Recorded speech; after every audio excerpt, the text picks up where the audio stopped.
ኳስ ወደ ሌላ ቦታ እየሰጠ የሚያስቸግራችሁ ከሆነ ኳስ ስትቀባበሉ ወደ አላቀበላችሁት ቦታ አቅጣጫ ቀይሮ የሚሰጥባችሁ ከሆነ ብዙ ጊዜ የሚሆነው የአናሎግ ችግር ነው ማለት ነው። አናሎጉ ሴንሰሮቹ ሲበላሹ የሚያዙት ሲበላሹ ኳስ ይዛችሁ እየሄዳችሁ እያለ ወደ ሌላ ቦታ ይሰጥባችኋል እናንተ ያዘዛችሁት ሌላ ተጫዋች ነው የሚሰጠው ደግሞ ወደ ውጪ ወይም ደግሞ ወደ ኋላ ይመልሳል ኳስ ማለት ነው። ኳስ ወደ ኋላ በሚመለስ ሰዓት የሚሆነው የአናሎግ ችግር ነው ማለት ነው። የዛኔ አናሎጉን መቀየር ግዴታ አለብን ካልሆነ ጨዋታ አያጫውተንም ማለት ነው።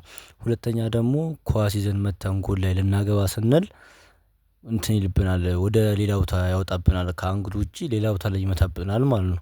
በተጨማሪ ደግሞ እንትን ፔስ ላይ ፉትቦል ላይ የምንጫወት ከሆነ መስመር መስመር ያመጣብናል ችግር ካለበት መስመር እያወጣ ያስቸግረናል ማለት ነው። ስለዚህ አናሎጉ መቀየር አለበት። እንደምታያቸው ደግሞ እዚህ ላይ በብዛት አናሎግ አስገብተናል ማለት ነው።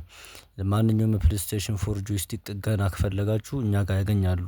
በተጨማሪ ፒኤስ ጌሞችን ማስጫን ከፈለጉ የፒኤስ ፎር እና የፒኤስ ፋይቭ እኛ ጋር ይገኛል። ይደውሉ